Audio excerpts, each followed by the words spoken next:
When the night has come and the land is dark and the moon is the only light we'll see, no, I won't be afraid. Oh, I won't be afraid, just as long as you stand by me. So darling, darling, stand by me. In between Elvis and the Beatles, the two megaton explosions of rock, lies an era when a new studio magic was born. Stand by me. Magic like Benny King's Stand By Me, a polished black pop sound created by two white hipsters, Jerry Lieber and Mike Stoller.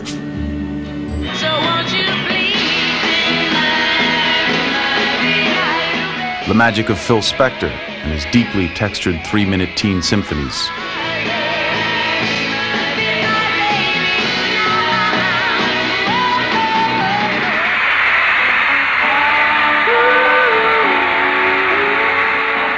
And the magic of Brian Wilson of the Beach Boys and his dream world of surf, sun, and girls, sculpted out of intricate harmonies.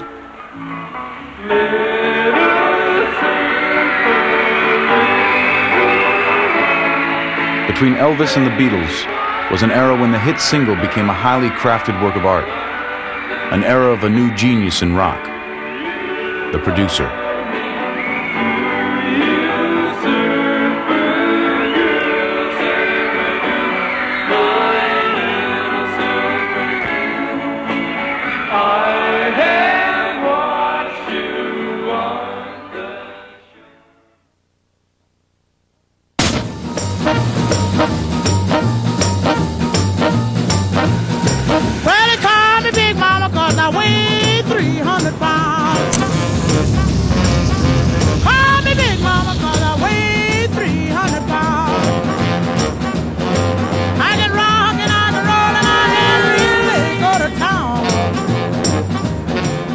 The story begins with two 19-year-old rhythm and blues songwriters. In Los Angeles in 1952, they stumbled upon an inspiration that in a few years' time would thrust them into the new world of rock and roll. We went down to a rehearsal at Johnny Otis's and listened to his singers. He had a number of different singers down there. Had Mel Williams and Little Esther and Big Mama Thornton. Big Mama got up and sang a song, and she just knocked us out. Then late, Daddy, Big Mama's got to go. Be back later just to satisfy your soul. They call me Big Mama 'cause I weigh 300 pounds. She was so nasty. She had all these razor scars all over her face. I loved her. We looked at each other and decided to take off immediately. And we jumped in Mike's car and headed for his house. We landed, and Mike went to the piano, and I started yelling. The song came together in about 8 or 10 minutes. How did you sing it? How did I sing it? You ain't nothing but a hound dog. Like that. That's how he sings. You ain't nothing but a hound dog. Been snooping around my door. In 1953, black record buyers made Hound Dog a #1 rhythm and blues hit. 3 years later, it would find a different audience. Lieber was the first to hear the news. The first thing he said to me, "We got a smash." He said, "Hound Dog." And I said, "No kidding, Big Mama Thornton? That record?" And he said, No, somebody named Elvis Presley." I said, "Elvis what?" You ain't nothing but In 1956, Elvis Presley's up-tempo version of Hound Dog and its flip side, Don't Be Cruel, created the best-selling single of his entire career. It was also the mainstream's first taste of Lieber and Stoller. Walking through a party in the county jail. The prison band was there, they began to wail. The band was jumping and the joint began to swing. You should have heard this knocked out jailbird sing, let it rock. Everybody let it rock. Lieber and Stoller's ongoing work with Elvis made them legends in the music industry. But it was their hip and literate take on rhythm and blues that would infuse rock and roll with a new soul.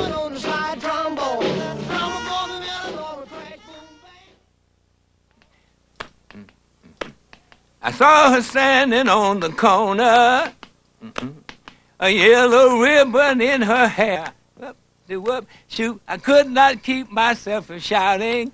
Why, look at there, look at there, look at there, look at there.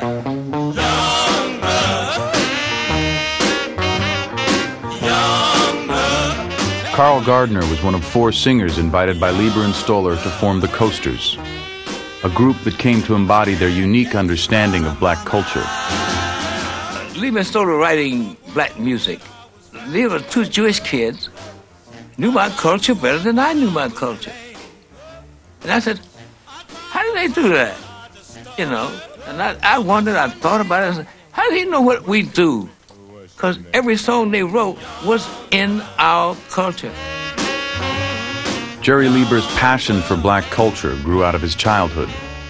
As a delivery boy for his mother's small grocery on the edge of a Baltimore ghetto, he was welcomed into black homes, where he absorbed the music, language, and humor. New Yorker Mike Stoller was inspired as a child by the sound of boogie woogie. As a teenager, he explored music from bebop to modern composition, a range that would play a crucial role in his success. What is the secret of your success? Is it the way you For Lieber and Stoller, the Coasters were a dream come true. As the industry's first independent producers, they not only wrote the songs, but produced them as well. Coasters records became 3-minute vignettes. Lieber and Stoller called them playlets. You've been able to achieve what most folks can't. Well, some cats got it, and some cats ain't. All of their material is somehow poking fun at an idea. Now, if some of them move one way, a little bit more to the left or a little bit more to the right, or some seem a little bit more white or a little bit more black, I think that's like unconscious. The main thing is that they're always comedy, it's always vaudeville, and it's always some kind of social commentary. So they would sit at the piano and he would play and they would sing down in Mexico, Youngblood or whatever, and we would sit and listen. Now, if we didn't like the song, we'd tell them, no way. We have songs in the trunk. We wrote a song for them called Color Folks. Color folks don't act like color folks. Color folks don't talk like color folks no more. We walked into a place in South Carolina and announced that we were the Coasters to work there on the beach. Color folks don't walk the way they did before. She said, you're not the Coasters. I said, here's a picture. Yes, we are. He said, no, you're not. The Coasters are white. Billy Guy said, they're gonna lynch us in Ricksburg. And he spat at one of my guys' feet. And I said, let's get out of here, man. We got out and went to the next gate. Yeah, of course they had attitudes. If they thought we were going too far, they would stop us. They would let us know. But when we hit on something that was really in the ballpark, which was like theater, fun, universal, they were the best.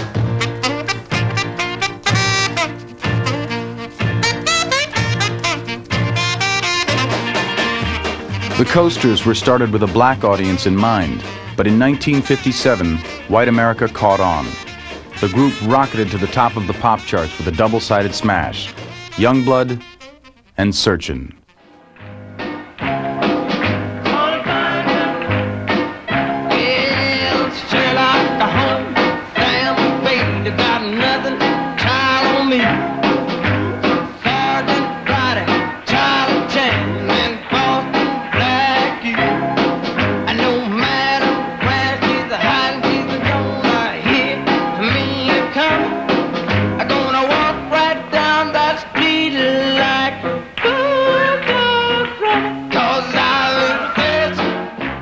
I think the business was changing. There was a much bigger white audience for this kind of material than there ever had been. I think that the subject matter, unwittingly, right, was getting a little broader. Like the early stuff I wrote, I was imitating the great old blues singers. When I wrote things like Real Ugly Woman, well, teenage kids don't buy songs about real ugly women, you know, and they don't buy songs by Amos Milburn like Bad whiskey. Bad whiskey. But they do buy songs about, you know, bad girls walking down the street, you know. I think I was part of the music business, and these lyrics and these stories signaled in on teenage. Don't you give me no dirty looks. By the end of the 50s, teenagers were turning out in force to buy rock and roll. In response, the industry offered up a variety of styles. One was the cleaner, safer sound of teen idols, like Paul Anka.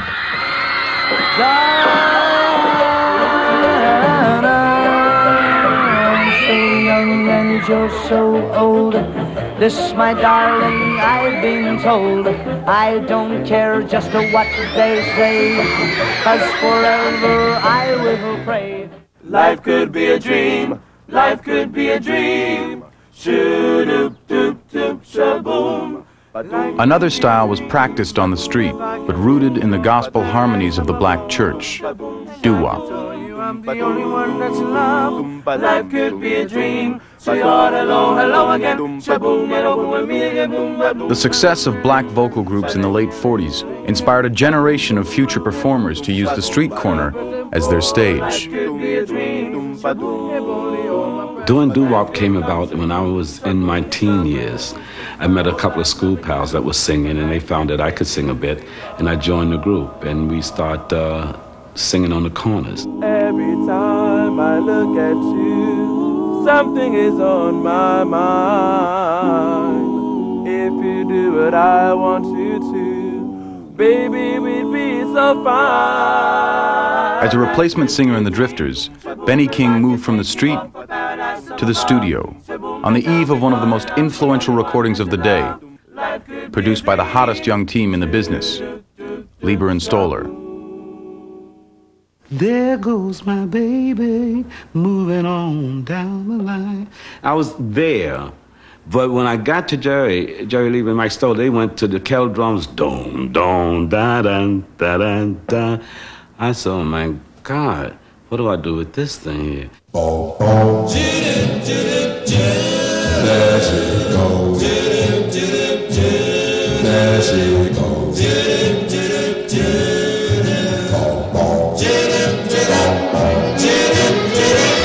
They said, okay, it's a 4-bar intro. And I didn't know nothing about counting bars. And they showed me, so it says count 1, 2, 3, 4. So they taught me how to count bars, and this is a 4-bar intro, and then start singing. And all that's going in my mind, at the same time, I have all these strings getting ready to do bits and pieces, and the kettle drums going. So I was a bit off, but I knew once I started singing, it was their problem to fix. It wasn't mine. All I have to do is, he say, count 4 bars and start singing. There goes my baby, moving on down the line. Wonder where she is bound. They aspired to dare to put strings on and orchestral percussion. I mean, this was unheard of. If you didn't have drums and honking horns and a saxophone, doo-wah, doo-wah, doo-wah, doo-wah, what kind of record were you making? There goes my baby. Well, it evolved during the rehearsals. I came up with this line, which sounds like Borodin or Rimsky-Korsakov, because it felt good. And Jerry said, that sounds like violins.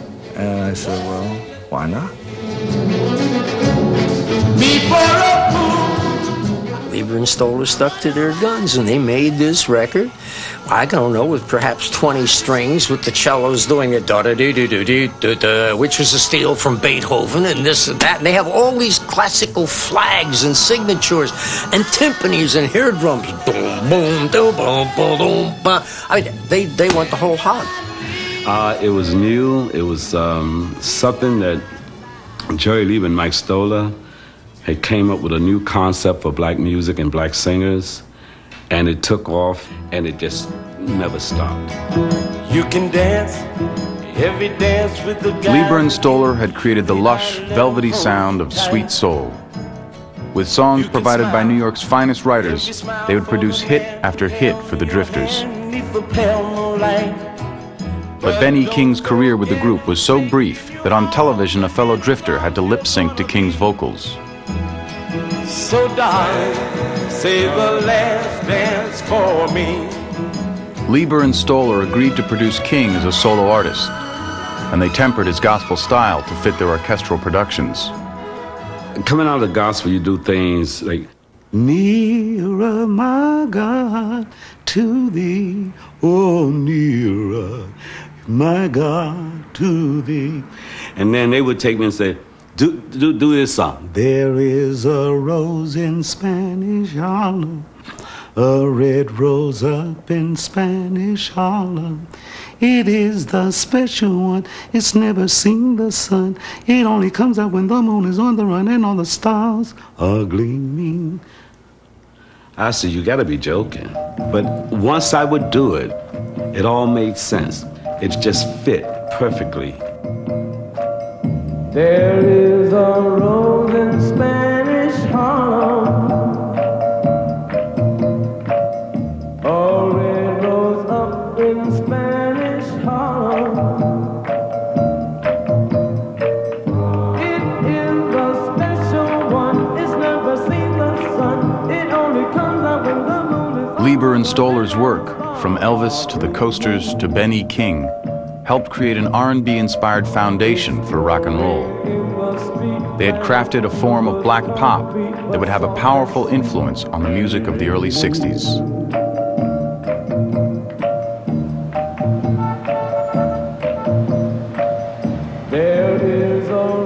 Most of that music was created here in New York, at the legendary Brill Building, home in the past to such songsmiths as Irving Berlin, Cole Porter, Rodgers and Hart, and now Lieber and Stoller. Their work inspired many young songwriters and producers just starting out in the business, like Jerry Goffin and Carole King. Lieber and Stoller were absolutely role models for Jerry and me in the beginning. They were combining classical music with the string kind of arrangements and the timpani with rhythm and blues, which at that point was definitely not mainstream. And just a good lyric sense that was a part of the Broadway and pop tradition.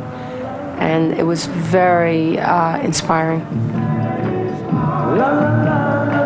From an office near the Brill Building, Goffin and King would be key players in a whole new trend, the invasion of male-dominated rock and roll by girls.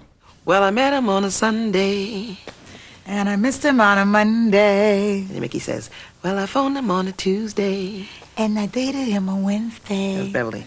Do run, they run, they papa do run, they run, they papa do. Ooh, that's how it started. God. The Shirelles were four high school friends from Passaic, New Jersey. Their first recording, I Met Him on a Sunday, didn't make the top 40. But they soon made recording history with a song written by Goffin and King. Tonight you're mine completely. You give your love so sweetly. Tonight the light of love is in your eyes. But will you love me tomorrow? Will You Still Love Me Tomorrow was brought to our office by Carole King herself. She wanted that song to be a success so badly. She was like, that was her baby. She was very proud of that song. We had a kettle drum guy that was there playing, who she then felt that she could play it better. So she was left uneasy. Yes. Right. So she came into the studio and played it. I remember at that time her husband Jerry Goffin. Right. Because of their energy and feeling about the song, it was passed over to us.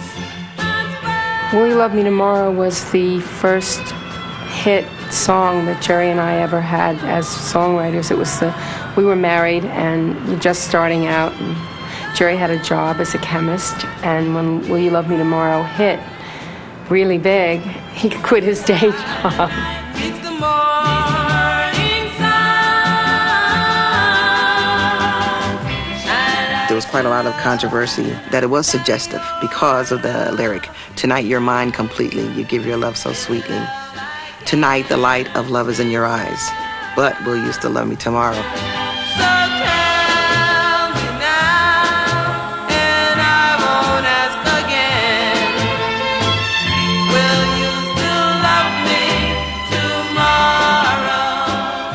It definitely spoke for women, young women all over who were wondering if they should do it or not. Will you respect me in the morning?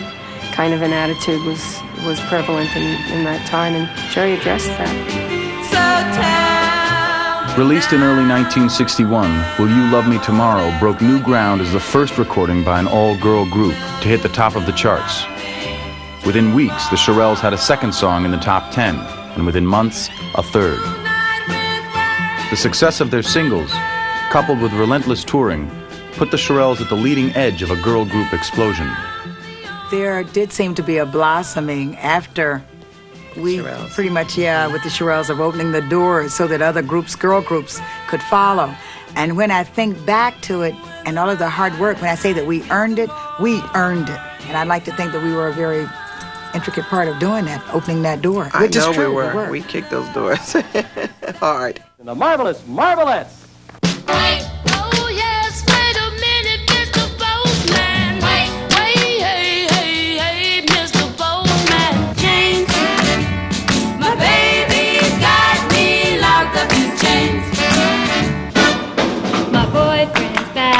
Gonna be in trouble. Hey la, my boyfriend's back. One fine day, you're gonna want me for your girl.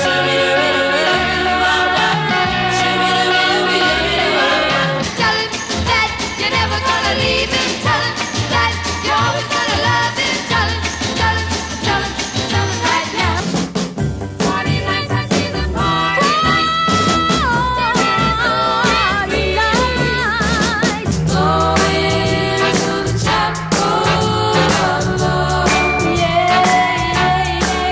In Jerry Goffin's words, in the early 60s, God was a young black girl who could sing. For many performers, the trend meant fleeting fame.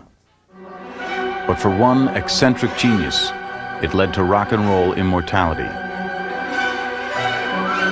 In the summer of '63, 22-year-old Phil Spector seized the black girl group sound, saturated it in the dynamic power of Wagnerian opera, and transformed rock and roll. Spector had worked with Lieber and Stoller and soaked up their rich orchestral treatment of the Drifters. Later, on his own label, he pioneered what he called little symphonies for kids. Others called it the Wall of Sound.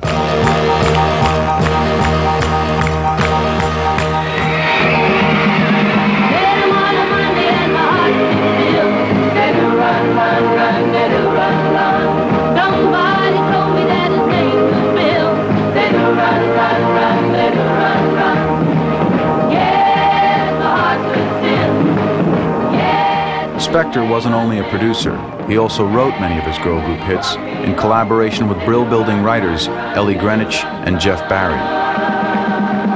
The Do Run Run probably came about because I couldn't think of anything to write at the moment and maybe figured I'd do it the next day and never got around to it. It either means that or it means what do-wah-diddy means, but with three people.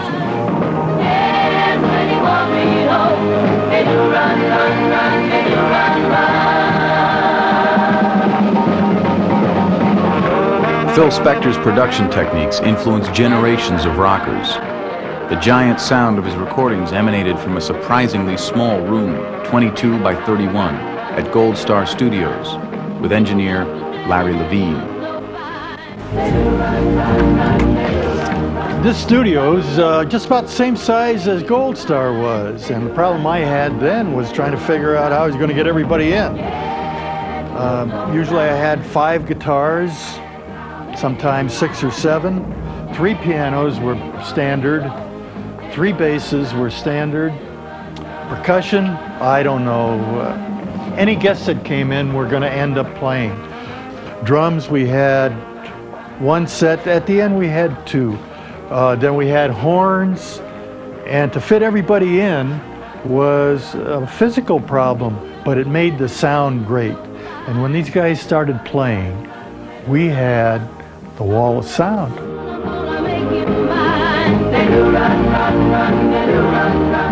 One of the revolutionary things that Phil did was you never thought of saying, well, I'll have three pianos basically playing the same variations of the same rhythm.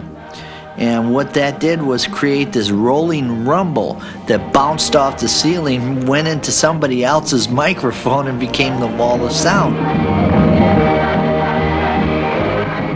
And Philip used to say to me, when we'd play it back out of the speaker, when the playback came back, he'd go, "That's gold. That represents gold coming out of that speaker." Ultimately, Phil Spector's wall of sound became his trademark, eclipsing the artists themselves, who were interchangeable.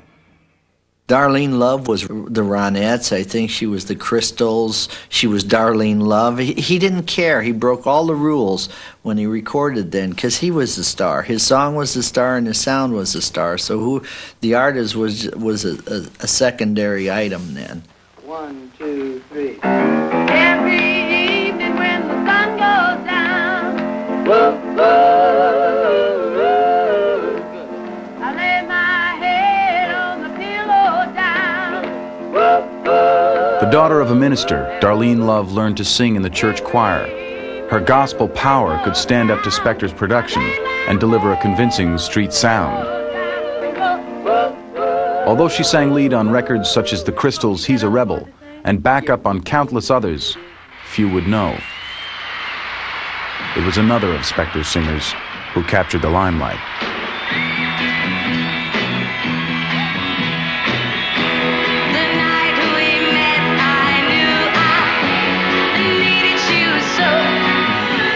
The most famous singer in all of Spector's girl groups was Ronnie Bennett of the Ronettes.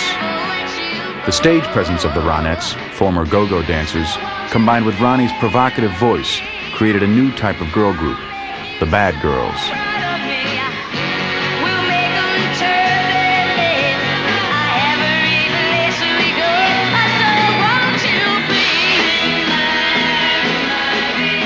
Long before the Material Girl, Ronnie Bennett was rock and roll's first sex kitten.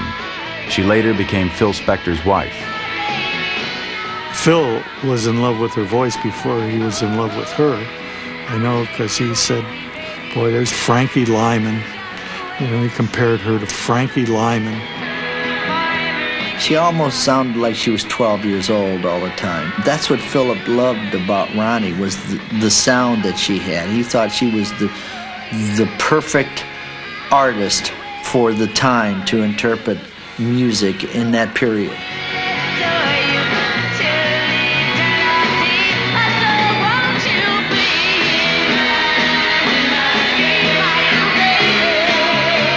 Spector was right.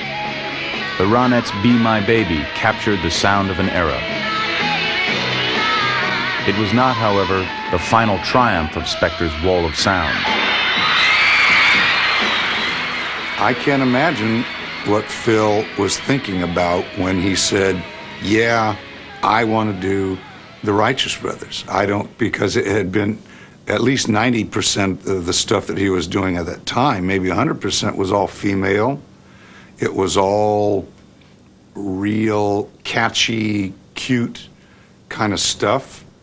And so I don't know. And the truth is, I don't even know what made us think that, yeah, that would be a good idea to go with Phil. Because we were doing nothing but real rock and roll stuff.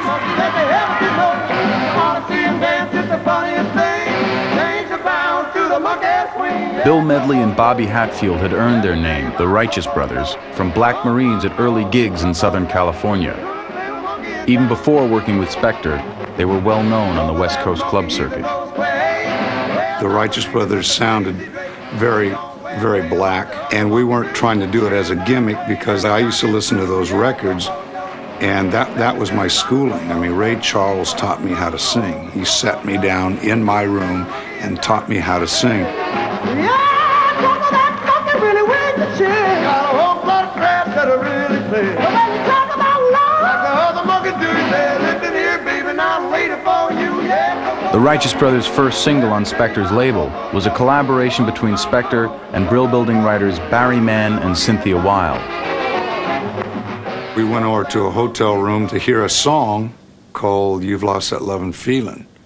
They sang it, Barry Mann and Phil Spector sang it, and they both have high little kind of thin voices, and so they sang it, and when they got You Lost That Lovin' Feelin', I love, well, they sounded like the Everly Brothers to me. I said, man, what a beautiful song for the Everly Brothers, but it's not a great song for us. You never close your eyes anymore when I kiss your lips. But they started teaching it to us, and we lowered the key lower. Big departure for him and for us and for the industry, I think. And I think maybe that's why it was such a big hit.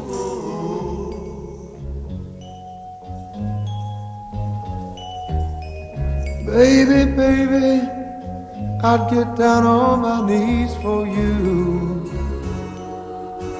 You have to understand, back then, you didn't change attitudes in records like this. There was no backbeat. Phil's saying, I don't think I can get away with this. I don't think they'll buy it. He knew that's how the record had to be. That's what it called for. But he had serious misgivings about this, putting out a record, doing that. But then everybody that heard it, loved it, was floored by it. So we finally convinced him that it was going to work.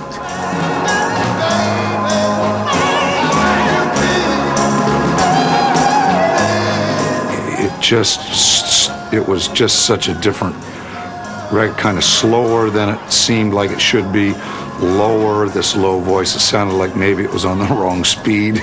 It was longer than it should have been. But boy, it sure was a big record.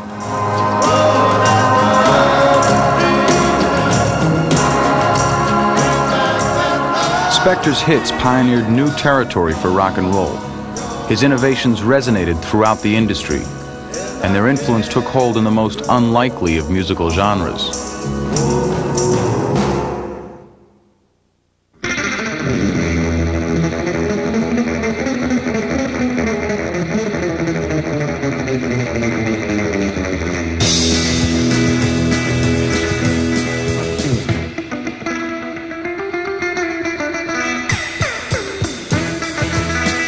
By the early 1960s, the surfing scene of Southern California was over 30 years old and still thriving. To the outsider, it seemed like a cult. Its altar the beach, its followers worshippers of sun, sand, and the almighty wave.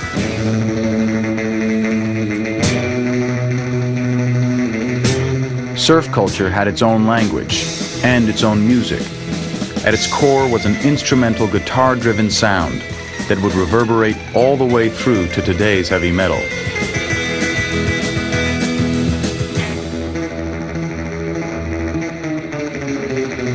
The origin of this sound can be traced to one surfer who inspired legions of teens to claim surf for their own. Though some would surpass him in popularity, he would always be known as Dick Dale, king of the surf guitar.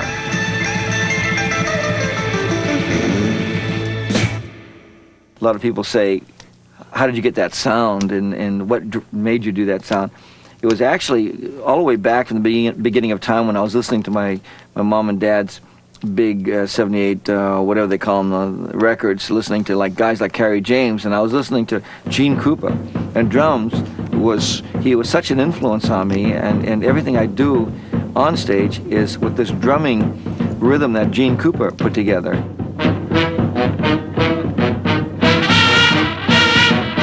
So when I play the guitar, I play it like I'm playing a drum. I take people for a ride on that kind of a sound. Like I would go, for instance,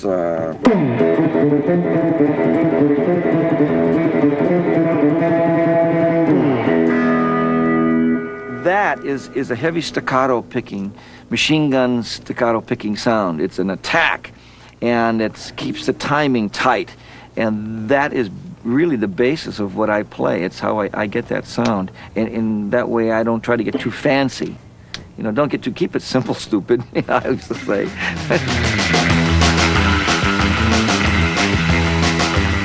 After I finally understood what Gene Krupa was trying to do with sound, I knew what I wanted, but I also at the same time was surfing. And I also at the same time had Lions and Tigers. And when I would play on my guitar, I would get the sound like my African lions when they would turn around and roar at 5:30 in the evening, and their roar matched the roar of the wave, like,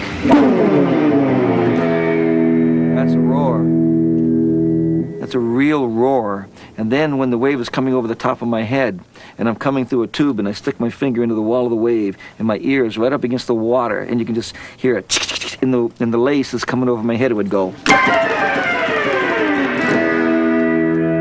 You can just, it's coming over the top of you. The kids named it King of the Surf Guitar because we were all surfing together.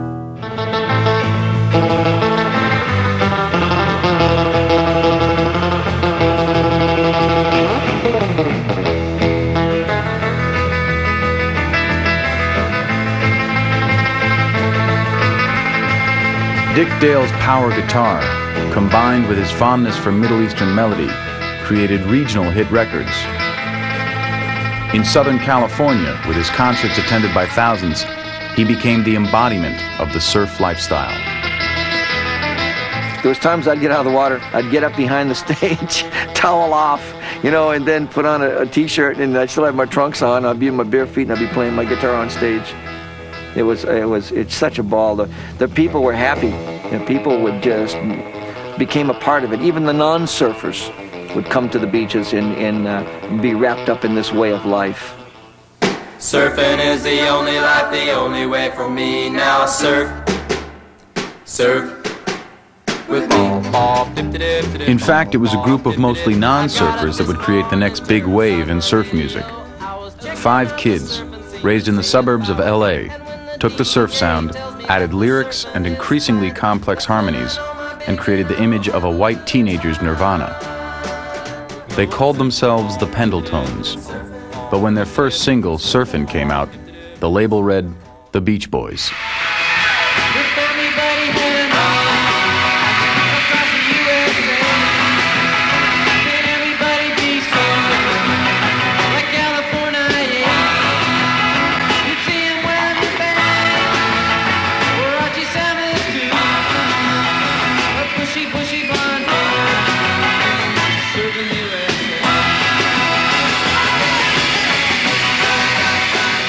The group was largely a family affair. Brian Wilson, his high school friend Al Jardine, a cousin Mike Love, and Brian's 2 younger brothers, Dennis and Carl.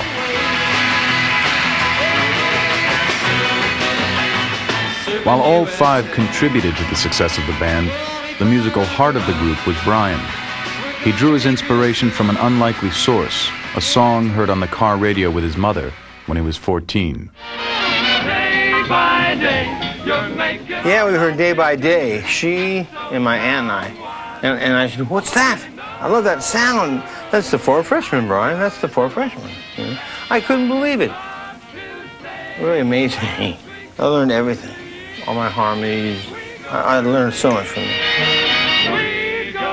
The sophisticated 4-part harmonies of the 4 Freshmen captured Brian's imagination, and Wilson family gatherings provided enough voices to recreate them. Years later, those same harmonies became the basis for the Beach Boys' sound.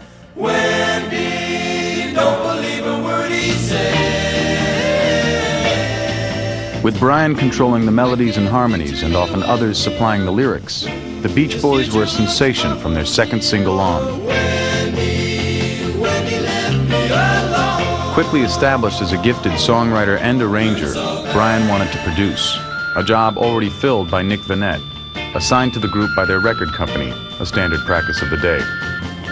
He didn't really do much, except just tell, okay, fellas, take one, or take, you know. That's where we left, because we wanted to branch out and do something new. So so my dad, who was our manager then, told Nick that we were leaving. And from then on, We produce our own records.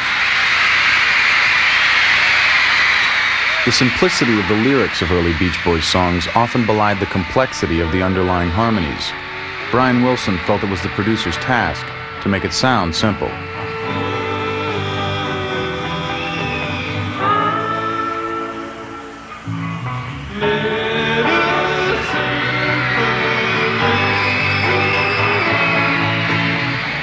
Surfer Girl was our first real creation, the birth of a more loving kind of a feeling. And it was tough to do because, let's put it this way, Surfer Girl, the complexity of the harmonies, if you'll notice when you're listening, they go by just without you really hearing them. It carries on unconsciously. That's one thing Surfer Girl did.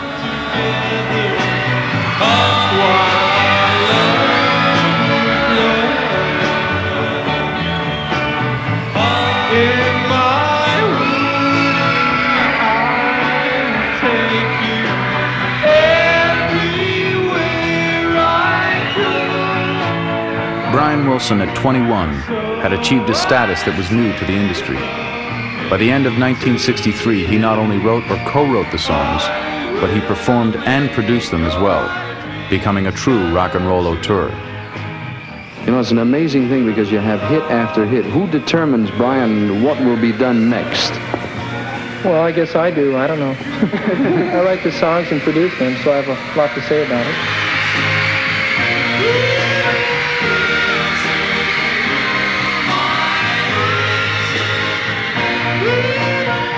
The sweetness of his productions also hid a fiercely competitive nature.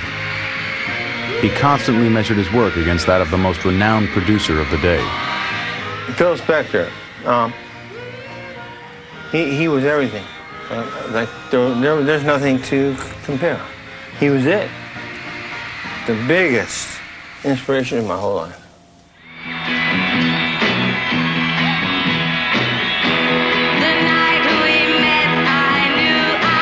Yeah, I was in my car with my girlfriend and we were driving around. And, all of a sudden, this guy, Wink Martindale, a disc jockey, he goes, "All right, here we go with Be My Baby by the Ronettes." And we started playing, beat, And all of a sudden, they got into this part. Be my baby. And I said, what? Whoa, whoa! I pulled over. To the side of the street, of the curb, and I went, my God! Wait a minute! I went, no way! I was flipping out. I really did flip out. Balls out, totally freaked out when I heard it. Freaked me out.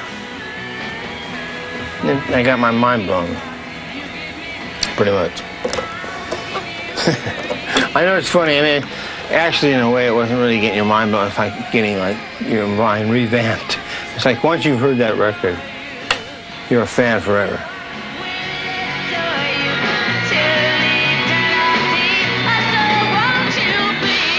Spector's productions would remain a lifelong inspiration to Brian Wilson. He would later say, "I was unable to really think as a producer until I really got familiar with Phil Spector's work." Wilson came to rely on the same musicians Spector used to supply the instrumental tracks for Beach Boys records, bringing in the other members of the band mainly to record vocals. Be My Baby also inspired Wilson to write a song for the Ronettes to record, but Spector rejected it. Instead, Don't Worry Baby became a hit for the Beach Boys in 1964. By then, a new group had stormed America and abruptly changed the rules.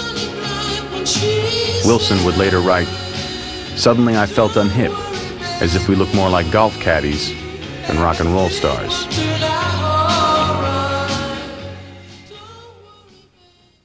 When I first saw the Beatles, I was working in New York.